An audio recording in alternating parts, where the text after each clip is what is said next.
पिछले वीडियो में हमने देखा सोफी को जादुई आईने से एक भूरा लिफाफा मिला। अब आगे 2 संस्कृतियाँ, निर्वात में तैरने से बचने का एकमात्र तरीका। अब हम दोनों के मिलने में ज़्यादा समय नहीं लगेगा मेरी प्यारी सोफ़ी। मुझे लगा कि तुम मेजर के केबिन में वापस चली जाओगी, इसीलिए मैंने हिल्डे के पिता के सारे कार्ड वहीं छोड़ दिए। यही एकमात्र तरीका था जिससे वे उसे दिए जा सकते थे। इस बात की चिंता मत करो कि वह उन्हें कैसे प्राप्त करेगी। 15 जून से पहले बहुत कुछ हो सकता है। हमने देखा है कि कैसे हेलेनिस्टिक दार्शनिकों ने पहले के दार्शनिकों के विषयों को पुनः इस्तेमाल किया। कुछ ने तो अपने पूर्ववर्तियों को धार्मिक पैगंबर बनाने की भी कोशिश की। प्लोटिनस ने प्लेटो को मानवता का उद्धारकर्ता घोषित करने के बहुत करीब पहुंच गए थे, लेकिन जैसा कि हम जानते हैं, जिस अवधि के बारे में हम सभी चर्चा कर रहे हैं, उसी दौरान एक और उद्धारकर्ता का जन्म हुआ था और वह है ग्रीको रोमन क्षेत्र के बाहर हुआ था। मैं नासरात के यीशु का उल्लेख कर रहा हूँ। इस अध्याय में हम देखेंगे कि कैसे ईसाई धर्म धीरे धीरे ग्रीको रोमन दुनिया में समाप्त होने लगा, कम या ज़्यादा उसी तरह जैसे हिल्डे की दुनिया धीरे धीरे हमारी दुनिया में समाहित होने लगी थी। यीशु एक यहूदी थे और यहूदी सेमिटिक संस्कृति से संबंधित थे। यूनानी और रोमन इंडो यूरोपियन संस्कृति से संबंधित थे। यूरोपियन सभ्यता की जड़ें दोनों संस्कृतियों में थी। लेकिन इससे पहले कि हम इस बात पर करीब से नज़र डालें कि ईसाई धर्म ने ग्रीको रोमन संस्कृति को किस तरह प्रभावित किया, हमें इन जड़ों की जांच करनी चाहिए। इंडो यूरोपियन से हमारा तात्पर्य उन सभी राष्ट्रों और संस्कृतियों से है जो इंडो यूरोपियन भाषाओं का उपयोग करते हैं। इसमें सभी यूरोपियन राष्ट्र शामिल है, सिवाय उन देशों के जिनके निवासी फिनो उग्रियन भाषाओं जैसे लेप, फिनिश, एस्टोनियाई और हेगेरियन या फिर बासक में कोई एक बोलते थे। इसके अलावा अधिकांश भारतीय और ईरानी भाषाएं इंडो यूरोपियन भाषा परिवार से संबंधित है। लगभग 4000 साल पहले आदमी इंडो यूरोपियन लोग काले सागर और कैस्पियन सागर की सीमा से लगे इलाकों में रहते थे। वहाँ से इन इंडो यूरोपियन जनजातियों की लहरें दक्षिण पूर्व में ईरान और भारत, दक्षिण पश्चिम में ग्रीस, इटली और स्पेन, पश्चिम के मध्य यूरोप से होते हुए फ्रांस और ब्रिटेन, उत्तर पश्चिम में स्कैंडिनेविया और उत्तर में पूर्वी यूरोप और रूस की ओर बढ़ने लगी। वे जहाँ भी गए इंडो यूरोपियन स्थानीय संस्कृति के साथ घुलमिल हो गए। हालांकि इंडो यूरोपियन भाषाएं और इंडो यूरोपियन धर्म प्रमुख भूमिका निभाने लगे। प्राचीन भारतीय वेद शास्त्र और यूनानी दर्शन और इसी तरह स्टोरी स्टूरलसन की पौराणिक कथाएं भी संबंधित भाषाओं में लिखी गई। लेकिन सिर्फ भाषाएं ही संबंधित नहीं हैं। संबंधित भाषाएं अक्सर संबंधित विचारों को जन्म देती है। यही कारण है कि हम आमतौर पर इंडो यूरोपियन संस्कृति की बात करते हैं। इंडो यूरोपियन लोगों की संस्कृति पर सबसे ज़्यादा प्रभाव उनके कई देवताओं में विश्वास का था। इसे बहुदेवावाद कहा जाता है। इन देवताओं के नाम और साथ ही धार्मिक शब्दावली का बहुत सा हिस्सा पूरे इंडो यूरोपियन क्षेत्र में बार बार आता है। मैं आपको कुछ उदाहरण दूंगा। प्राचीन भारतीय लोग आकाशीय देवता घोष की पूजा करते थे, जिनका संस्कृत में अर्थ है आकाश, दिन, स्वर्ग। ग्रीक में इस देवता को जीजस, लैटिन में जुपिटर, वास्तव में इवो पेटर या पिता स्वर्ग और पुराने नोट्स में टायर कहा जाता था। इसीलिए घोष, जीजस, लोव और टायर नाम एक ही शब्द के बोलगीत रूपांतर है। आपने शायद यह पढ़ा होगा कि पुराने बाइकिंग्स देवताओं में विश्वास करते थे, जिन्हें वे असर कहते थे। यह एक और शब्द है जिसे हम पूरे इंडो यूरोपियन क्षेत्र में बार बार पाते हैं। भारत की प्राचीन शास्त्रीय भाषा संस्कृत में देवताओं को असुर और फारसी में अहुरा कहा जाता था। ईश्वर के लिए एक और शब्द संस्कृत में देव, फारसी में कलेवा, लैटिन में देउस और पुराने नोट्स में टिवुर है। बाइकिंग्स काल में लोग प्रजनन देवताओं के एक विशेष समूह है, जैसे कि नियोड, फ्रेयर और फेया में भी विश्वास करते थे। इन देवताओं को एक विशेष सामूहिक नाम वेनर से संदर्भित किया जाता था, जो प्रजनन की देवी वीनस के लिए लैटिन नाम से संबंधित शब्द है। संस्कृत में संबंधित शब्द वेन है, जिसका अर्थ है इच्छा। कुछ इंडो यूरोपियन मिथकों में भी स्पष्ट समानता देखी जा सकती है। स्नोरी की पुरानी नोट्स देवताओं की कहानियों में कुछ मिथक भारत के मिथकों से मिलते जुलते हैं, जो 2 से 3 हजार साल पहले से चले आ रहे हैं। हालांकि स्नोरी के मिथक नार्डिक वातावरण को दर्शाते हैं और भारतीय मिथक भारतीयों को दर्शाते हैं, लेकिन उनमें से कई में एक ही मूल के निशान हैं। हम इन निशानों को अमर औषधियाँ और अराजकता के राक्षसों के खिलाफ देवताओं के संघर्ष के बारे में मिथकों में सबसे स्पष्ट रूप से देख सकते हैं। हम इंडो यूरोपियन संस्कृति में विचारों के तरीकों में भी स्पष्ट समानता देख सकते हैं। एक विशिष्ट समानता यह है कि दुनिया को एक नाटक के विषय के रूप में देखा जा सकता है, जिसमें अच्छाइयाँ और बुराइयों की ताकत एक दूसरे से लगातार संघर्ष करती है। इसीलिए इंडो यूरोपियन लोगों ने अक्सर यह पूर्वानुमान लगाने की कोशिश की है कि अच्छाई और बुराई के बीच लड़ाई किस तरह से सामने आएगी। कोई भी यह कह सकता है कि यह कोई संयोग नहीं था कि ग्रीक दर्शन की उत्पत्ति इंडो यूरोपियन संस्कृति के क्षेत्र में हुई है। भारतीय, ग्रीक और नॉर्स पौराणिक कथाओं में दुनिया के दार्शनिक और अटकलबाजी वाले दृष्टिकोण की ओर स्पष्ट झुकाव है। इंडो यूरोपियन लोग दुनिया के इतिहास में अंतर्दृष्टि की तलाश करते हैं। हम इंडो यूरोपियन दुनिया में एक संस्कृति से दूसरी संस्कृति में अंतर्दृष्टि या ज्ञान के लिए एक विशेष शब्द का पता लगा सकते हैं। संस्कृत में इसे विद्या कहते हैं। यह शब्द ग्रीक शब्द आइडिया के समान है, जो प्लेटो के दर्शन में बहुत महत्वपूर्ण था। लैटिन से हमारे पास वीडियो शब्द है, लेकिन रोमन आधार पर इस शब्द का मतलब केवल देखना है। हमारे लिए मैं देखता हूँ का अर्थ है मैं समझता हूँ हो सकता है, और कार्टून में वुडी वुड पेड़ के सिर के ऊपर एक प्रकाश बल्ब चमक सकता है जब उसे कोई उज्जवल विचार आता है। हमारे अपने दिन तक देखना टीवी स्क्रीन को घूरने का पर्याय नहीं बन गया था। अंग्रेजी में हम बुद्धिमान और ज्ञान शब्द जानते हैं। जर्मन में विसेन जानना, नॉर्वेजियन में ब्रिटेन शब्द है जिसका मूल भारतीय शब्द विद्या, ग्रीक विचार और लैटिन वीडियो के समान है। कुल मिलाकर हम यह स्थापित कर सकते हैं कि इंडो यूरोपियन लोगों के लिए दृष्टि सबसे महत्वपूर्ण इंद्रियां थी। भारतीयों, यूनानियों, फारसियों और ट्यूटन के साहित्य में समान रूप से महान ब्रह्मांडीय दर्शन की विशेषता थी। फिर से वही शब्द विजन लैटिन क्रिया वीडियो से आया है।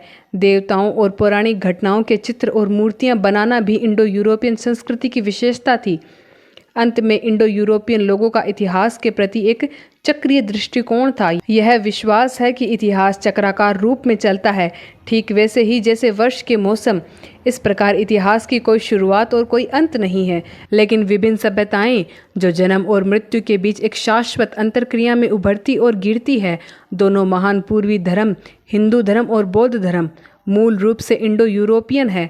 इसी तरह ग्रीक दर्शन भी है, और हम एक तरफ हिंदू धर्म और बौद्ध धर्म और दूसरी तरफ ग्रीक दर्शन के बीच कई स्पष्ट समानताएं देख सकते हैं। आज भी हिंदू धर्म और बौद्ध धर्म दार्शनिक चिंतन से बहुत प्रभावित हैं। हिंदू और बौद्ध धर्म में हम अक्सर इस तथ्य पर जोर पाते हैं कि देवता सभी चीज़ों में मौजूद है।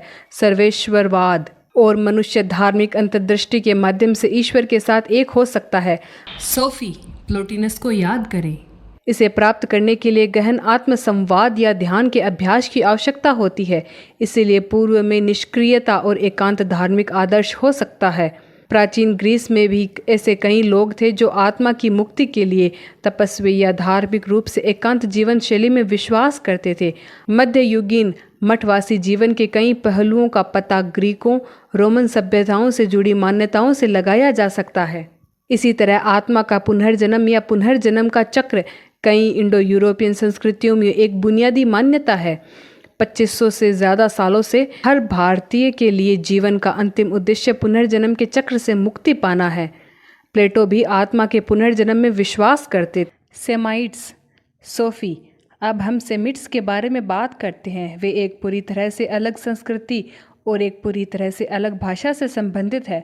सेमिट्स की उत्पत्ति अरब प्रायद्वीप में हुई थी, लेकिन ये दुनिया के विभिन्न हिस्सों में भी चले गए। यहूदी 2000 से अधिक वर्षों तक अपने घर से दूर रहते थे। सेमिटिक इतिहास और धर्म ईसाई धर्म के माध्यम से अपनी जड़ों से सबसे दूर पहुँचे। हालांकि सेमिटिक संस्कृति भी इस्लाम के माध्यम से व्यापक रूप से फैल गई। सभी तीन पश्चिमी धर्म, यहूदी धर्म, ईसाई धर्म और इस्लाम, सेमिटिक पृष्ठभूमि साझा करते हैं। मुसलमानों के पवित्र धर्म ग्रंथ कुरान और ओल्ड टेस्टामेंट्स दोनों सेमिटिक भाषा परिवार में लिखे गए हैं। ओल्ड टेस्टामेंट में ईश्वर के लिए एक शब्द का अर्थ है मुस्लिम, अल्लाह के समान ही है। अल्लाह शब्द का अर्थ काफ़ी सरलता से ईश्वर है। जब हम ईसाई धर्म की बात करते हैं तो तस्वीर और भी जटिल हो जाती है। ईसाई धर्म की भी एक सेमिटिक पृष्ठभूमि है, लेकिन नया नियम ग्रीक में लिखा गया था, और जब ईसाई धर्म शास्त्र या पंथ तैयार किया गया तो यह ग्रीक और लैटिन से प्रभावित था और इस प्रकार हेलेनिस्टिक दर्शन से भी प्रभावित था। इंडो यूरोपियन लोग कई अलग अलग देवताओं में विश्वास करते थे।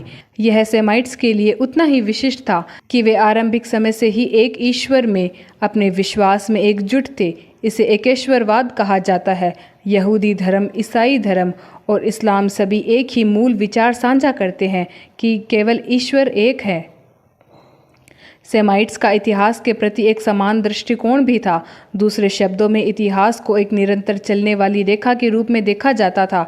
शुरुआत में भगवान ने दुनिया बनाई और वह इतिहास की शुरुआत थी, लेकिन एक दिन इतिहास समाप्त हो जाएगा और वह न्याय का दिन होगा, जब भगवान जीवित और मृत लोगों का न्याय करेंगे। इतिहास द्वारा निभाई गई भूमिका इन तीन पश्चिमी धर्मों की एक महत्वपूर्ण विशेषता है। विश्वास यह है कि ईश्वर इतिहास के दौरान हस्तक्षेप करता है। यहाँ तक कि इतिहास इसीलिए मौजूद है ताकि ईश्वर दुनिया में अपनी इच्छा प्रकट कर सके। जैसे उसने एक बार अब्राहम को वादा किए गए देश तक पहुँचाया था, वह इतिहास के माध्यम से मानव जाति के कदमों को न्याय के दिन तक ले जाता था। जब वह दिन आएगा तो दुनिया की सारी बुराई नष्ट हो जाएगी। इतिहास के दौरान ईश्वर की गतिविधियों पर अपने जोरदार जोर के साथ सेमाइट्स कई हजार सालों तक इतिहास लिखने में व्यस्त रहे और ये ऐतिहासिक जड़ें उनके पवित्र धर्म ग्रंथों का मूल आधार है। आज भी यरूशलेम शहर यहूदियों, ईसाइयों और मुसलमानों के लिए एक महत्वपूर्ण धार्मिक केंद्र है।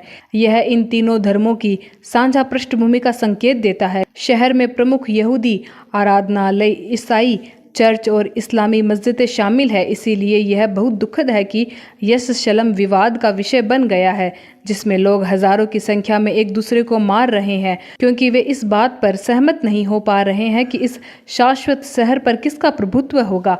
आशा है कि संयुक्त राष्ट्र एक दिन यरूशलेम को तीनों धर्मों के लिए एक पवित्र तीर्थ स्थल बनाने में सफल हो। हम अभी अपने दर्शन शास्त्र पाठ्यक्रम के इस अधिक व्यवहारिक भाग में आगे नहीं बढ़ेंगे। हम इसे पूरी तरह से हिल्डे के पिता पर छोड़ देंगे। अब तक आपको पता चल गया होगा कि वह लेबनान में संयुक्त राष्ट्र पर्यवेक्षक है।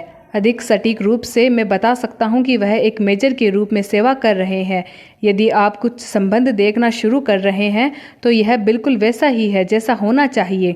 दूसरी ओर, आइए घटनाओं का अनुमान न लगाएं। हमने कहा कि इंडो यूरोपियन लोगों के लिए सबसे महत्वपूर्ण इंद्रिय दृष्टि थी। सेमेटिक संस्कृतियों के लिए श्रवण कितना महत्वपूर्ण था, यह भी उतना ही दिलचस्प है। यह कोई संयोग नहीं है कि यहूदी धर्म सिद्धांत इन शब्दों से शुरू होता है, हे इज़राइल सुनो। पुराने नियम में हम पढ़ते हैं कि कैसे लोगों ने प्रभु का वचन किया और यहूदी भविष्यवक्ताओं ने आमतौर पर अपने उपदेशों की शुरुआत इन शब्दों से की। यहोवा यानी परमेश्वर ने यह कहा। ईसाई धर्म में भी परमेश्वर के वचन को सुनने पर जोर दिया जाता था। ईसाई धर्म, यहूदी धर्म और इस्लाम के सभी धार्मिक समारोहों में जोर से पढ़ना या सुनना शामिल है। मैंने यह भी बताया है कि इंडो यूरोपियन हमेशा अपने देवताओं की चित्रात्मक अभिव्यक्तियाँ या मूर्तियाँ बनाते थे। यह सेमाइट्स के लिए भी उतना ही विशिष्ट था कि वे कभी ऐसा नहीं करते थे। उन्हें भगवान या देवताओं की तस्वीर या मूर्तियाँ नहीं बनानी चाहिए थी। पुराने नियम में आदेश दिया गया है कि लोगों को भगवान की कोई छवि नहीं बनानी चाहिए। यह आज भी यहूदी धर्म और इस्लाम दोनों के लिए कानून है। इसके अलावा इस्लाम के भीतर फोटोग्राफी और कला दोनों के प्रति एक सामान्य घृणा है, क्योंकि लोगों को किसी भी चीज़ को बनाने में भगवान के साथ प्रतिस्पर्धा नहीं करनी चाहिए। लेकिन ईसाई चर्च यीशु और ईश्वर की तस्वीरों से भरे पड़े हैं। शायद आप सोच रहे हैं कि यह सच है, सोफी, लेकिन यह सिर्फ एक उदाहरण है कि कैसे ईसाई जगत ग्रीको रोमन दुनिया से प्रभावित था।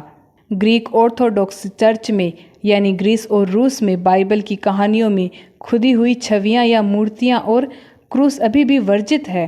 पूर्वी देशों के महान धर्मों के विपरीत तीन पश्चिमी धर्म इस बात पर जोर देते हैं कि ईश्वर और उसकी सृष्टि के बीच एक दूरी है। इसका उद्देश्य पुनर्जन्म के चक्र से मुक्ति पाना नहीं है, बल्कि पाप और दोष से मुक्ति पाना है। इसके अलावा धार्मिक जीवन में आत्मसंवाद और ध्यान की तुलना में प्रार्थना, उपदेश और शास्त्रों का अध्ययन अधिक होता है। इज़राइल, सोफी, मेरा आपके धर्म शिक्षक के साथ प्रतिस्पर्धा करने का कोई इरादा नहीं है, लेकिन हम ईसाई धर्म के यहूदी पृष्ठभूमि का एक संक्षिप्त सारांश प्रस्तुत कर दें। यह सब तब शुरू हुआ जब परमेश्वर ने दुनिया बनाई। आप बाइबल में पहले पन्ने पर पढ़ सकते हैं कि यह कैसे शुरू हुआ। फिर मनुष्य ने परमेश्वर के विरुद्ध विद्रोह करना शुरू कर दिया। उनकी सज़ा सिर्फ यह नहीं थी कि उन्होंने एडम और ईव को ईडन के बगीचे से बाहर निकाल दिया। मृत्यु भी दुनिया में आ गई।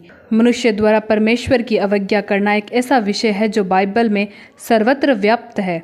यदि हम उत्पत्ति की पुस्तक में आगे बढ़ते हैं तो हम जल प्रलय और नूह के जहाज के बारे में पढ़ते हैं। फिर हम पढ़ते हैं कि परमेश्वर में अब्राहम और उसके वंश के साथ एक वाचा बांधी। यह वाचा या समझौता यह था कि अब्राहम और उसके सभी वंश प्रभु की आज्ञाओं का पालन करेंगे। बदले में परमेश्वर ने अब्राहम के सभी बच्चों की रक्षा करने का वादा किया। यह वाचा तब नवीनीकृत हुई जब मूसा को वर्ष 1200 ईसा पूर्व के आसपास सिनाई पर्वत पर 10 आज्ञाएं दी गई। उस समय इजरायलियों को लंबे समय तक मिस्र में गुलाम बनाकर रखा गया था, लेकिन परमेश्वर की मदद से उन्हें वापस इजराइल की भूमि पर ले जाया गया। ईसा ने लगभग 1000 साल पहले, और इसीलिए ग्रीक दर्शन नाम की किसी चीज़ की अस्तित्व में आने से बहुत पहले, हम इजराइल के 3 महान राजाओं के बारे में सुनते हैं। पहला शाऊल था, फिर दाऊद आया और उसके बाद सुलेमान आया। अब सभी इजरायली एक राज्य में एकजुट थे और राजा दाऊद के अधिक विशेष रूप से उन्होंने राजनीतिक, सैन्य और सांस्कृतिक गौरव का दौर किया। जब राजा चुने जाते थे उन्हें लोगों द्वारा अभिषिक्त किया जाता था। इस प्रकार उन्हें मसीहा की उपाधि मिली, जिसका अर्थ है अभिषिक्त व्यक्ति। धार्मिक दृष्टि से राजाओं को ईश्वर और उनके लोगों के बीच मध्यस्थ के रूप में देखा जाता था। इसीलिए राजा को ईश्वर का पुत्र भी कहा जाता था और देश को ईश्वर का राज्य कहा जाता था। लेकिन जल्द ही इजराइल ने अपनी शक्ति खोनी शुरू कर दी और राज्य उत्तरी राज्य इजराइल और दक्षिणी राज्य यहूदियों में विभाजित हो गया। 722 ईसा पूर्व में उत्तरी राज्य में असीरियनों ने विजय प्राप्त की और इससे सभी राजनीतिक और धार्मिक महत्व खो दिए। दक्षिणी राज्य का भी यही हाल रहा। 586 ईसा पूर्व में बेबीलोनियों ने इस पर विजय प्राप्त की। इसके मंदिर को नष्ट कर दिया गया और इसके अधिकांश लोगों को बेबीलोन में गुलामी में ले जाया गया। यह बेबीलोन की कैद 539 ईसा पूर्व तक चली, जब लोगों को यरूशलेम लौटने की अनुमति दी गई और महान मंदिर को बहाल कर दिया गया। लेकिन ईसा के जन्म से पहले की अवधि के दौरान यहूदी विशेष प्रभुत्व के अधीन रहते थे। यहूदी लगातार खुद से यही सवाल पूछते थे कि दाऊद का राज्य क्यों नष्ट हो गया और उन पर एक के बाद एक विपत्तियां क्यों बरसी, जबकि परमेश्वर ने इजराइल को अपने हाथ में रखने का वादा किया था। लेकिन लोगों ने परमेश्वर की आज्ञाओं का पालन करने का भी वादा किया था। धीरे धीरे यह व्यापक रूप से स्वीकार किया जाने लगा कि परमेश्वर इजराइल को उसकी अवज्ञा के लिए दंडित कर रहा था। लगभग 750 ईस्वी पूर्व से विभिन्न भविष्यवक्ताओं ने इजराइल पर परमेश्वर के क्रोध का प्रचार करना शुरू कर दिया, क्योंकि उन्होंने उसकी आज्ञाओं का पालन नहीं किया। उन्होंने कहा कि एक दिन परमेश्वर इजराइल पर न्याय का दिन लाएगा। हम ऐसी भविष्यवाणियों को प्रलय की भविष्यवाणियां कहते हैं। समय के साथ साथ अन्य भविष्यवक्ता भी आए, जिन्होंने प्रचार किया कि परमेश्वर अपने चुने हुए लोगों में से कुछ को छुड़ाएगा और उन्हें शांति का राजकुमार या दाऊद के घराने का राजा बनाएगा। वह दाऊद के पुराने राज्य को पुनः स्थापित करेगा और लोगों को समृद्धि का भविष्य मिलेगा। भविष्यवक्ता यशायाह ने कहा है, जो लोग अंधकार में चल रहे थे वे महान ज्योति देखेंगे और जो लोग मृत्यु की छाया के देश में रहते थे उन पर ज्योति चमकेगी। हम ऐसी भविष्यवाणियों को छुटकारे की भविष्यवाणियां कहते हैं। संक्षेप में, इजराइल के बच्चे राजा दाऊद के अधीन में खुशी से रहते थे, लेकिन बाद में जब उनकी स्थिति खराब हो गई तो उनके भविष्यवक्ताओं ने घोषणा करना शुरू कर दिया कि एक दिन दाऊद के घराने का एक नया राजा आएगा, या मसीहा या ईश्वर का पुत्र लोगों को मुक्त करेगा, इजराइल को महानता प्रदान करेगा और ईश्वर का राज्य स्थापित करेगा। यीशु, मुझे लगता है कि तुम अभी भी मेरे साथ हो सोफी। मुख्य शब्द मसीहा, ईश्वर का पुत्र और ईश्वर का राज्य है। पहले इसे राजनीतिक रूप से लिया गया था। यीशु के समय में बहुत से लोग थे जिन्होंने कल्पना की थी कि राजा डेविड की क्षमता वाले राजनीतिक, सैन्य और धार्मिक नेता के अर्थ में एक नया मसीहा आएगा। इस उदारकर्ता को इस प्रकार एक राष्ट्रीय उदारक के रूप में देखा गया, जो रोमन वर्चस्व के तहत यहूदियों की पीड़ा को समाप्त करेगा। ठीक है और अच्छा है, लेकिन ऐसे भी बहुत से लोग हैं जो अधिक दूरदर्शी थे। पिछले 200 सालों में ऐसे भविष्यवक्ता थे जो मानते थे कि वादा किया गया है मसीहा पूरी दुनिया का उद्धारकर्ता होगा। वह न केवल इजरायलियों को विदेश जुए से मुक्त करेगा, बल्कि यह पूरी मानव जाति को पाप और दोष से बचाएगा, यहाँ तक कि मृत्यु से भी। मुक्ति के अर्थ में मुक्ति की लालसा पूरे हेलेनिस्टिक दुनिया में व्यापक थी। तो नासरत के यीशु आते हैं। वे एकमात्र ऐसे व्यक्ति नहीं थे जो वादा किए गए मसीहा के रूप में सामने आए। यीशु ईश्वर का पुत्र, ईश्वर का राज्य और मुक्ति जैसे शब्दों का इस्तेमाल भी करते थे। ऐसा करके वे पुराने भविष्यवक्ताओं के साथ संबंध बनाए रखते थे। वे यरूशलेम में प्रवेश करते हैं और लोगों के उद्धारकर्ता के रूप में भीड़ द्वारा खुद को प्रशंसित होने देते हैं। इस प्रकार वे सीधे पुराने राजाओं को एक विशिष्ट सिंहासन पर बैठने की रस्म में स्थापित करने के तरीके पर खेलते हैं। वे लोगों द्वारा खुद को अभिषिक्त होने की भी अनुमति देते हैं। वे कहते हैं कि समय पूरा हो गया है और ईश्वर का राज्य निकट है। लेकिन यहाँ एक बहुत ही महत्वपूर्ण बात है। यीशु ने खुद को अन्य मसीहाओं से अलग करते हुए स्पष्ट रूप से कहा है कि कोई सैन्य या राजनीतिक विद्रोह नहीं था। उसका मिशन बहुत बड़ा था। उसने सभी के लिए उदार और ईश्वर की क्षमा का उपदेश दिया है। अपने रास्ते में मिलने वाले लोगों से उसने कहा, उनके नाम के कारण तुम्हारे पाप क्षमा किए गए हैं। इस तरह से पापों की क्षमा देना बिल्कुल अनसुना था। और इससे भी बुरी बात यह थी कि उसने परमेश्वर को पिता अम्बा कहकर संबोधित किया। यह उस समय यहूदी समुदाय में बिल्कुल अभूतपूर्व था। इसीलिए कुछ ही समय में शास्त्रियों के बीच उनके खिलाफ विरोध की लहर उठ खड़ी हुई। तो यहाँ स्थिति यह थी, यीशु के समय में बहुत से लोग एक ऐसे मसीहा की प्रतीक्षा कर रहे थे जो पूरी तरह बजाकर, दूसरे शब्दों में आग और तलवार से परमेश्वर के राज्य को पुनः स्थापित करेगा। अभिव्यक्ति परमेश्वर का राज्य वास्तव में यीशु के उपदेशों में एक आवर्ती विषय था, लेकिन बहुत व्यापक अर्थ में। यीशु ने कहा कि परमेश्वर और राज्य अपने पड़ोसी से प्रेम करना, कमज़ोरों और गरीबों के प्रति दया दिखाना और गलती करने वालों को क्षमा करना है। यह युद्ध जैसे भावों वाली सदियों पुरानी अभिव्यक्ति के अर्थ में एक नाटकीय बदलाव था। लोग एक सैन्य नेता की उम्मीद कर रहे थे जो जल्द ही ईश्वर के राज्य की स्थापना की घोषणा करेगा।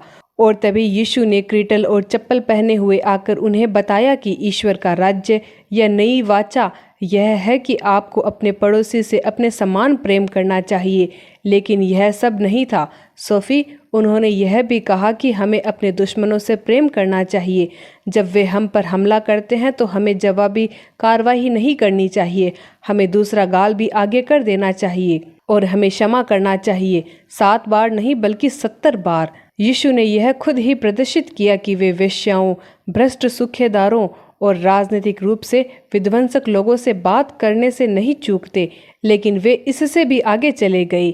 उन्होंने कहा कि एक निकम्मा व्यक्ति जिससे अपने पिता की सारी विरासत बर्बाद कर दी है, या एक विनम्र चुंगी लेने वाला जिसने सरकार धन हड़प लिया है, वह परमेश्वर के सामने धर्मी है। जब वह पश्चाताप करता है और क्षमा के लिए प्रार्थना करता है, परमेश्वर की दया इतनी महान है। लेकिन रुकिए, वह एक कदम और आगे चला गया।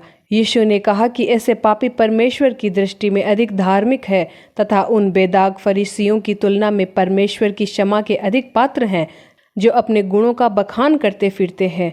यीशु ने बताया कि कोई भी व्यक्ति परमेश्वर की दया नहीं कमा सकता। हम खुद को मुक्त नहीं कर सकते, जैसा कि कई यूनानी मानते थे। यीशु द्वारा पहाड़ी उपदेश में की गई कठोर नैतिक मांगे न केवल यह सिखाने के लिए थी कि परमेश्वर की इच्छा का क्या अर्थ है, बल्कि यह दिखाने के लिए भी थी कि परमेश्वर की नज़र में कोई भी व्यक्ति धर्मी नहीं है। परमेश्वर की दया असीम है, लेकिन हमें परमेश्वर की ओर मुड़ना होगा और उसकी क्षमा के लिए प्रार्थना करनी होगी। मैं यीशु और उसकी शिक्षाओं का अधिक गहन अध्ययन आपके धर्म शिक्षक पर छोड़ता हूँ।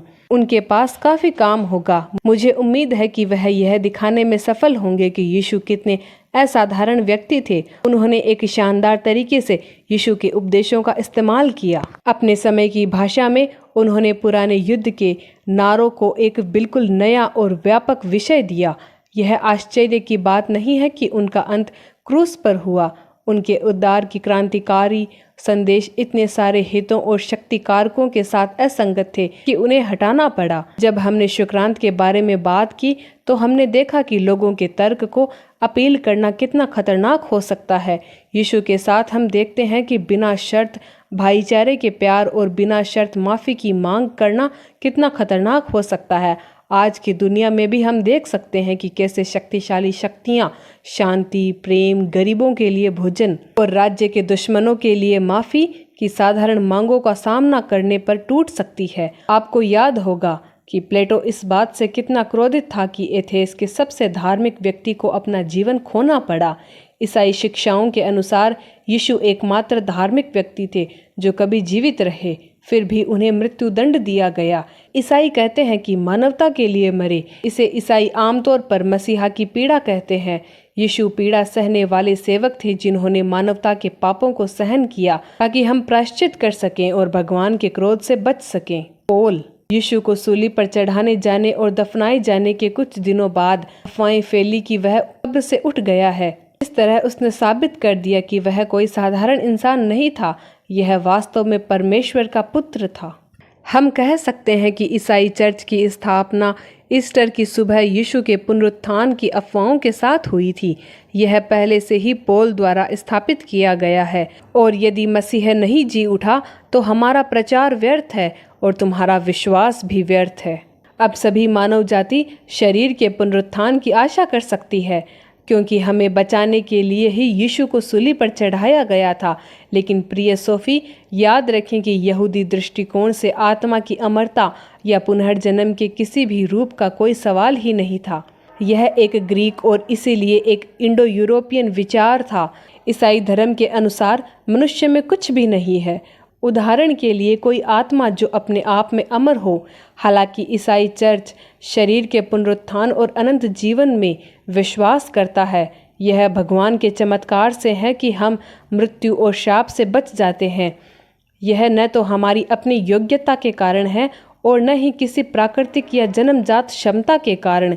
इसीलिए आरंभिक ईसाइयों ने यीशु मसीह में विश्वास के माध्यम से उद्धार के सुसमाचार का प्रचार करना शुरू किया।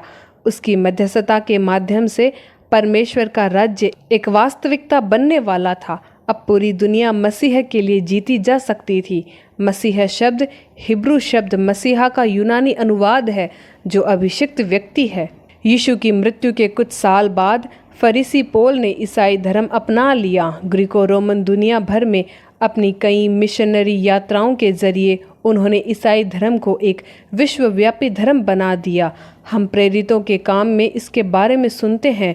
ईसाइयों के लिए पौल के उपदेश और मार्गदर्शन के बारे में हमें उनके द्वारा प्रारंभिक ईसाई मंडलियों को लिखे गए कई पत्रों से पता चलता है। फिर वह एथेंस में पहुंच जाता है। वह सीधे दार्शनिक राजधानी के शहर के चौराहे पर घूमता है और ऐसा कहा जाता है कि जब उसने शहर को पूरी तरह मूर्ति पूजा में डूबा हुआ देखा तो उसकी आत्मा में हलचल मच गई। वह एथेंस में यहूदी आराधनालय गया और एपिक्यूरियन और स्टोइक दार्शनिकों से बातचीत की। वे उसे एरियोपागोस पहाड़ी पर ले गए और उससे पूछा, क्या हम जान सकते हैं कि यह नया सिद्धांत जिसके बारे में तू बोलता है क्या है? क्योंकि तू हमारे कानों में कुछ अनोखी बातें लाता है, इसीलिए हम जानना चाहते हैं कि इन बातों का क्या अर्थ है। क्या तुम इसकी कल्पना कर सकती हो सोफी?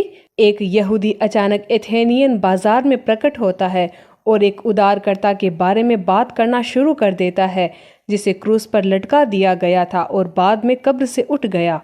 एथेंस में पौल की इस यात्रा से भी हमें ग्रीक दर्शन और ईसाई मुक्ति के सिद्धांत के बीच में आने वाले टकराव का आभास होता है। लेकिन पौल स्पष्ट रूप से एथेनियन लोगों को अपनी बात सुनाने में सफल होता है। एरियोपागोस से और एक्रोपोलिस के गर्वित मंदिरों के नीचे वह निम्नलिखित भाषण देता है। हे एथेंस के लोगों, मैं देख रहा हूँ कि तुम सभी बातों में बहुत अंधविश्वासी हो, क्योंकि जब मैं वहाँ से गुजर रहा था और तुम्हारी भक्ति देख रहा था तो मुझे एक वेदी मिली जिस पर लिखा था अज्ञात ईश्वर के लिए। इसीलिए जिसकी तुम अज्ञानता में पूजा करते हो मैं तुम्हें उसका वर्णन करता हूँ। परमेश्वर जिसने संसार और उसकी सभी वस्तुओं को बनाया वह स्वर्ग और पृथ्वी का स्वामी है। इसीलिए वह हाथ से बनाए गए मंदिरों में नहीं रहता, न ही मनुष्य के हाथों से पूजा की जाती है मानो उसे किसी वस्तु की आवश्यकता हो, क्योंकि वह सभी को जीवन, श्वास और सभी वस्तुएं देता है। और उसने मनुष्य की सब जातियों को एक ही मूल से बनाया है कि वे सारे पृथ्वी पर रहे और उनके रहने की समय और सीमाएं ठहराई है कि वे यहोवा को खोजें कि शायद वे उसे टंटोल कर पाए, तो भी वह हम में से किसी से दूर न हो, क्योंकि उसी में हम जीवित रहते हैं और चलते फिरते हैं और अपना अस्तित्व रखते हैं, जैसा कि तुम्हारे कुछ कवियों ने भी कहा है, क्योंकि हम भी उसी की संतान हैं। तो जब हम परमेश्वर की संतान हैं तो हमें यह नहीं सोचना चाहिए कि परमेश्वर सोने, चांदी या पत्थर के समान है, जिसे कला और मनुष्य की युक्ति से गढ़ा गया है। और परमेश्वर ने इस अज्ञानता के समयों को अनदेखा कर दिया, परंतु अब वह सभी मनुष्यों को हर जगह पश्चाताप करने की आज्ञा देता है, क्योंकि उसने एक दिन ठहराया है जिसमें वह उस मनुष्य के द्वारा धार्मिकता से जगत का न्याय करेगा जिसे उसने ठहराया है, और उसे मरे हुओं में से जिलाकर यह बात सब पर जाहिर कर दी है। सोफी एथेंस में पोल ईसाई धर्म ग्रीको रोमन दुनिया में एक नए रूप में प्रवेश कर रहा है, जो एपिक्यूरियन, स्टोइक या नियोप्लास्टिक दर्शन से पूरी तरह अलग है। लेकिन पोल ने फिर भी इस संस्कृति में कुछ सामान्य आधार पाया। वह इस बात पर जोर देता है कि ईश्वर की खोज सभी मनुष्यों के लिए स्वाभाविक है। यह यूनानियों के लिए नया नहीं था, लेकिन पोल के उपदेश में जो नया था वह यह था कि ईश्वर ने खुद को मानव जाति के लिए भी प्रकट किया है और वास्तव में उन तक पहुंचा है। इसीलिए वह अब कोई भी दार्शनिक ईश्वर नहीं है जिसे लोग अपनी समझ से समझ सकते हैं, न ही वह सोने या चांदी या पत्थर की मूर्ति में है। एक्रोपोलिस और बाजार में दोनों जगह बहुत सारे थे। वह एक ऐसा ईश्वर है जो हाथों से बनाए गए मंदिरों में नहीं रहता। वह एक व्यक्तिगत ईश्वर है जो इतिहास के क्रम में हस्तक्षेप करता है और मानव जाति के लिए क्रूस पर मर जाता है। जब पौलुस ने एरियोपागोस पर अपना भाषण दिया तो हम प्रेरितों के काम में पढ़ते हैं कि कुछ लोगों ने मृतकों में से भी जी उठने के बारे में जो कहा उसके लिए उसका मजाक उड़ाया, लेकिन दूसरों ने कहा हम इस मामले के बारे में फिर से सुनेंगे। कुछ ऐसे भी थे जिन्होंने पौलुस का अनुसरण किया और ईसाई धर्म में विश्वास करना शुरू कर दिया। उनमें से एक यह ध्यान देने योग्य है कि दमरिस नामक की एक महिला थी। महिलाएं ईसाई धर्म में सबसे उत्साही धर्मांतरित लोगों में से थी। इसीलिए पौलुस ने अपना मिशनरी काम जारी रखा। यीशु की मौत के कुछ दशक बाद सभी जगहों पर मसीही कलीसियाएं स्थापित हो चुकी थी। एथेंस, रोम, अलेक्जेंड्रिया, इफिसोस और कोरिन्थ में महत्वपूर्ण ग्रीक और रोमन शहर ईसाई बन गए थे। 300 से 400 वर्षों के अंतराल में पूरा हेलेनिस्टिक विश्व ईसाई बन गया था। पंथ पौल का ईसाई धर्म के लिए एक मौलिक महत्व सिर्फ एक मिशनरी के रूप में नहीं आया था। ईसाई मंडलियों में भी उनका बहुत प्रभाव था। आध्यात्मिक मार्गदर्शन की व्यापक ज़रूरत थी। यीशु के बाद के शुरुआती वर्षों में एक महत्वपूर्ण सवाल यह था कि क्या गैर यहूदी पहले यहूदी बने बिना ईसाई बन सकते हैं? उदाहरण के लिए, क्या एक यूनानी को आहार संबंधी नियमों का पालन करना चाहिए? पौल का मानना था कि यह आवश्यक है। ईसाई धर्म एक यहूदी संप्रदाय से कहीं अधिक था। यह मोक्ष के सार्वभौमिक संदेश में सभी को संबोधित करता था। ईश्वर और इज़राइल के बीच पुरानी वाचा को नई वाचा द्वारा प्रतिस्थापित किया गया था, जिसे यीशु ने ईश्वर और मानव जाति के बीच स्थापित किया था। हालांकि उस समय ईसाई धर्म ही एकमात्र धर्म नहीं था। हमने देखा है कि कैसे हेलेनिज्म धर्मों के मिश्रण से प्रभावित था। इसीलिए चर्च के लिए ईसाई सिद्धांत के संक्षिप्त सारांश के साथ आगे बढ़ना बेहद ज़रूरी था, ताकि वह खुद को दूसरे धर्मों से अलग कर सके और ईसाई चर्च के भीतर मतभेदों को रोका जा सके। इसीलिए पहला पंथ स्थापित किया गया, जिसमें केंद्रीय ईसाई सिद्धांतों या सिद्धांतों को संक्षेप में प्रस्तुत किया गया है। ऐसा ही एक मुख्य सिद्धांत यह था कि यीशु ईश्वर और मनुष्य दोनों थे। वह केवल अपने कार्यों के बल पर ईश्वर का पुत्र नहीं था, वह स्वयं ईश्वर था।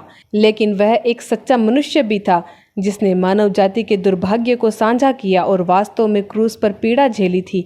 यह विरोधाभास जैसा लग सकता है, लेकिन चर्च का संदेश ठीक यही था कि ईश्वर मनुष्य बन गया है। यीशु कोई अर्धदेव नहीं था जो आधा मनुष्य या आधा ईश्वर है। ऐसे अर्धदेव में विश्वास ग्रीक और हेलेनिस्टिक धर्मों में काफ़ी व्यापक था। चर्च ने सिखाया है कि यीशु पूर्ण ईश्वर पूर्ण मनुष्य था। परिशिष्ट भाग। मेरी प्यारी सोफी, मैं इस बारे में कुछ शब्द कहना चाहूँगा कि यह सब कैसे एक साथ जुड़ा हुआ है। जैसे जैसे ईसाई धर्म ग्रीको रोमन दुनिया में प्रवेश कर रहा है, हम दो संस्कृतियों के बीच एक नाटकीय मिलन देख रहे हैं। हम इतिहास की सबसे बड़ी सांस्कृतिक क्रांतियों में से एक को भी देख रहे हैं। हम प्राचीन काल से बाहर निकलने वाले हैं। शुरुआती यूनानी दार्शनिक के दिनों से लगभग 1000 साल बीत चुके हैं। हमारे आगे ईसाई मध्य युग है जो लगभग 1000 साल तक चला। जर्मन कवि गोएथे ने एक बार कहा था कि जो 3000 सालों का हिसाब नहीं दे सकता वह हाथ मुंह जोड़कर जी रहा है। मैं नहीं चाहता कि तुम ऐसी दुखद स्थिति में पहुंचो। मैं तुम्हें तुम्हारी ऐतिहासिक जड़ों से परिचित कराने के लिए कुछ भी कर सकता हूँ और करूँगा। मनुष्य बनने का यही एकमात्र तरीका है। नग्न वानर से बढ़कर बनने का यही एकमात्र तरीका है। शून्य में तैरने से बचने का यही एकमात्र तरीका है। मनुष्य बनने का यही एकमात्र तरीका है। एक नग्न वानर से अधिक बन जाओ। सोफी कुछ देर तक बगीचे में झाड़ झंझाड़ के बीच में झांकती रही। उसे समझ में आने लगा था कि अपनी ऐतिहासिक जड़ों के बारे में जानना क्यों इतना महत्वपूर्ण है। यह निश्चित रूप से इज़राइल के बच्चों के लिए महत्वपूर्ण था। वह खुद भी एक साधारण व्यक्ति थी, लेकिन